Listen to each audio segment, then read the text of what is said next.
I believe the Polish are among the strongest people to ever live. They are a people tempered by the fires of war and a true testament to human resilience. In the inferno of World War II, Poland endured not only surviving occupation by two ruthless juggernauts, but making crucial contributions to the Allied victory and holding on to what it means to be Polish despite unspeakable risk. To understand just how tough the Polish were throughout the war, it helps to understand just what caliber of atrocities they endured. To empathize with the poor souls subjected to such atrocities, it helps to see through their eyes. So, after summarizing Polish suffering, resilience, and resistance throughout World War II, we will behold it through the stories of two brave Polish partisans.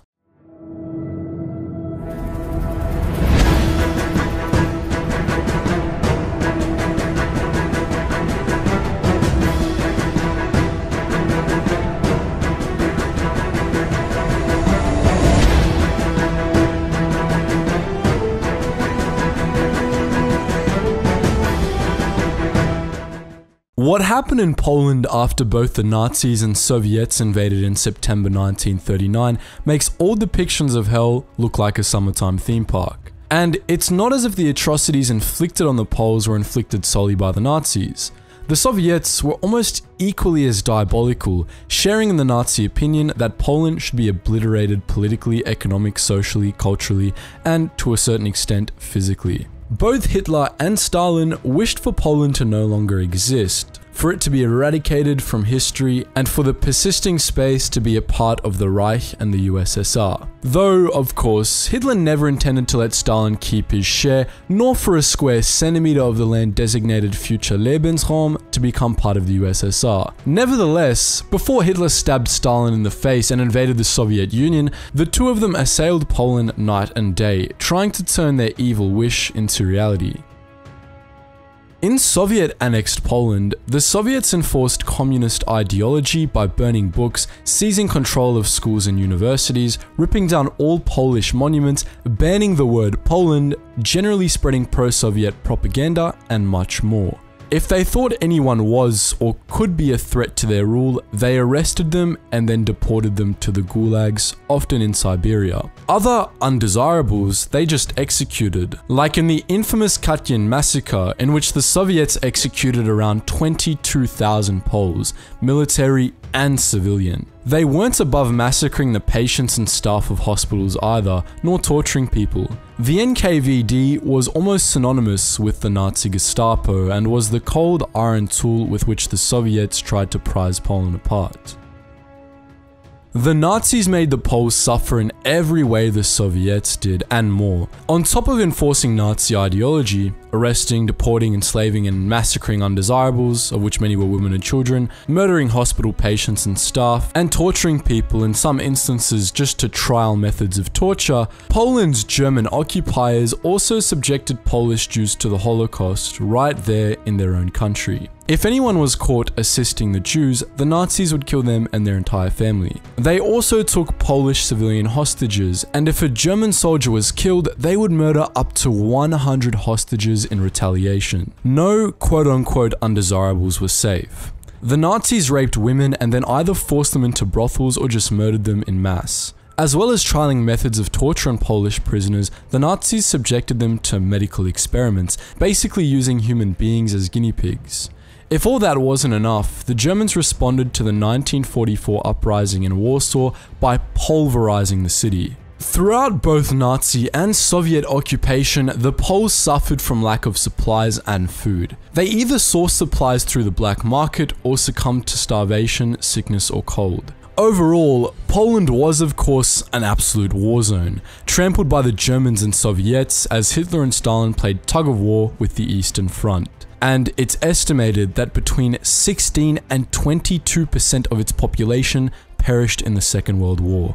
That's almost 1 in 5. Now, looking at Polish suffering in isolation is a massive injustice to the strength and resilience of the Poles. They not only challenged the September 1939 invasions like cornered lions, but also resisted enemy occupation and fought alongside the Allies in other countries and on other fronts. After the invasion of Poland, a Polish government in exile was formed in France, and after the fall of France, its HQ was relocated to Britain. The Polish government in exile oversaw the Polish underground state and many of the Polish military forces contributing to the Allied effort.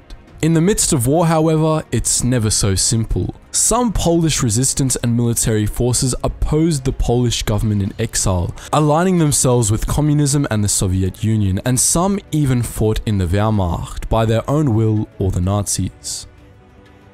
The Polish underground state was the collective title of all the Polish resistance organizations aligned with the Polish government in exile, and it was one of the largest resistance organizations the world has ever seen. It not only sabotaged Poland's Nazi and Soviet occupiers, delivered vital intelligence to the Allies, and rescued many Jews from the Holocaust, but also contested Nazi and Soviet plans to obliterate Polish society and culture.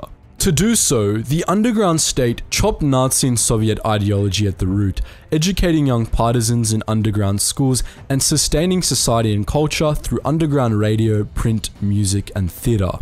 On fighting forces, the Armia Krajowa, the Home Army, was the underground state's largest, numbering around 400,000 in its prime. There were a number of smaller resistance groups allied with the Home Army, such as the Peasants' Battalion, though there were also resistance groups which refused to join the Home Army, such as the ultra-nationalist group, the National Armed Forces, as well as underground groups who strived for communism with the Soviets, such as Armia Ludowa, the People's Army. The relationship between all of these resistance groups was complicated to say the least, and they sometimes got into violent confrontations. Before we move on to the Polish military in the West and East, it's important to note that, despite the threat of death to oneself and one's family, Poland was the only German-occupied country to set up an organization to help Jews in the Holocaust, and overall, the underground state saved more Jews than any of the Western allies in World War II. After the invasion of Poland, the Polish government in exile mustered over 80,000 men in France to defend against the Germans. By the time France had fallen, many of these Poles had become casualties, and the remainder, some 19,000, were evacuated to Britain. These became the Polish First Corps. Originally constituting the bulk of the Polish armed forces in the east, a 75,000 strong Polish army called Anders' Army joined the west under British command, becoming the Polish Second Corps. By the end of the war, Polish armed forces in the west numbered around 195,000, and throughout it, the Poles fought with skill and ferocity on land, sea, and sky, claiming vengeance on the Nazis in the Atlantic, the North Africa Campaign, the Italian Campaign, the Battle of Britain, and in many other operations on the Western Front, including the Allied invasion of Germany. Especially consequential were the Polish contributions to the Battle of Britain and the Battle of Monte Cassino. Sir Hugh C.T. Dowding described the Polish Air Force in the Battle of Britain. All three squadrons swung in the fight with a dash of enthusiasm which is beyond praise.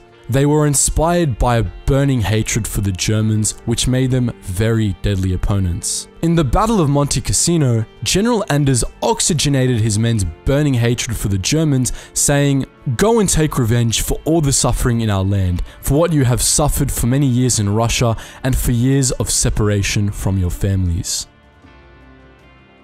After Hitler stabbed Stalin in the face with Operation Barbarossa, Stalin made an agreement with the Polish government in exile to recruit an army from the Poles deported to and held captive in the Soviet Union at the start of the war. This was Anders' army, which after serving in the Soviet Union was later transferred to the West and into British command. After Anders' army left, however, there were still thousands of Poles in the Soviet Union. Stalin molded them into the Polish People's Army, a communist-led formation of some 200,000 strong, which was squashed into the First Belarusian and First Ukrainian fronts. Overall, the Polish armed forces in the east bled all along the Eastern Front, and the Polish People's Army, later bolstered by Armia Ludowa, became the military in communist-ruled Poland after the war.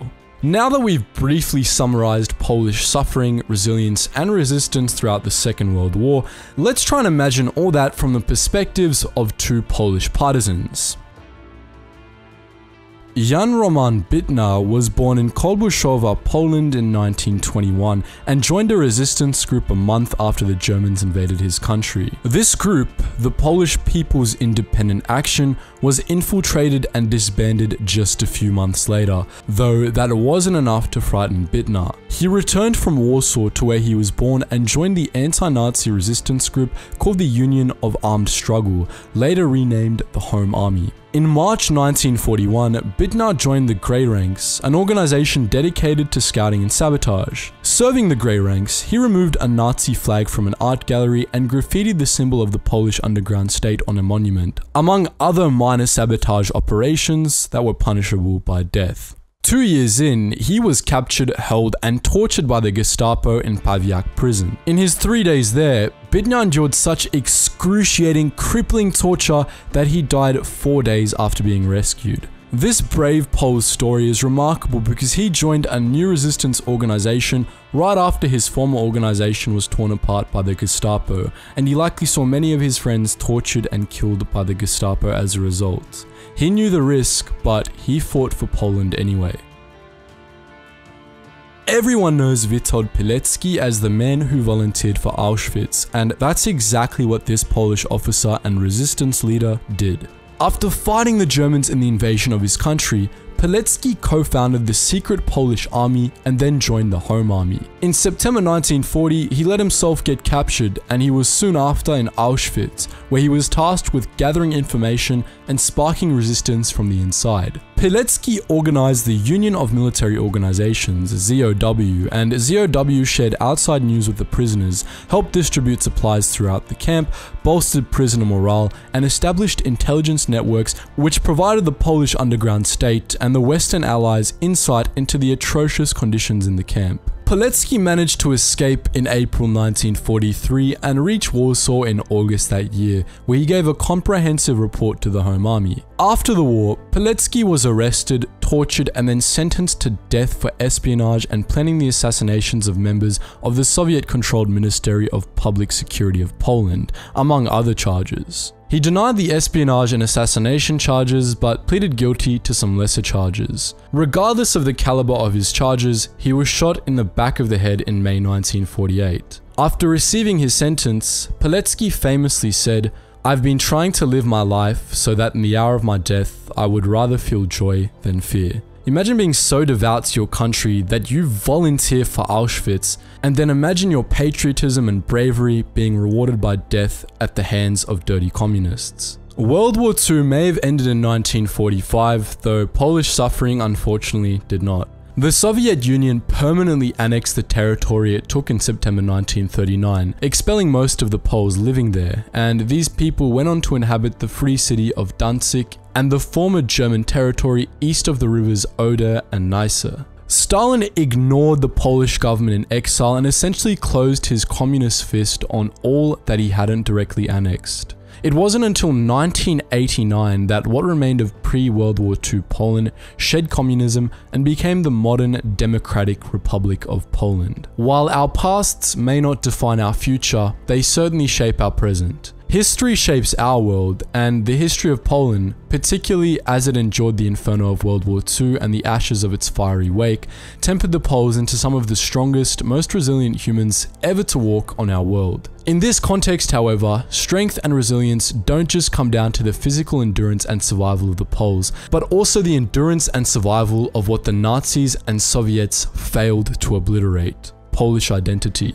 I do think that was largely due to the lion-like courage of the Polish underground state and men and women like Jan Bytna and Witold Pilecki who served in it, and also the ferocious and ceaseless toils of the Poles who fought for their home abreast foreign allies. Poland may never soften up after the hell it endured, and I think there's no better way to end this video than saying that Poland never officially capitulated in the Second World War. Anyways guys, that's just my piece on Poland in the Second World War, and let me know if you have any anecdotal stories yourself, if you're related to some Poles who fought in this devastating and horrific part in Poland's history. Anyways guys, as usual, make sure you check out all the links in the description below to join our wider community, especially on our Discord and our Patreon. If you do decide to donate to the Patreon, you can actually also get access to a behind the scenes Discord where you can see how we run everything and interact with the other patrons there. Anyways guys, thank you so much for watching and I hope you learned something new.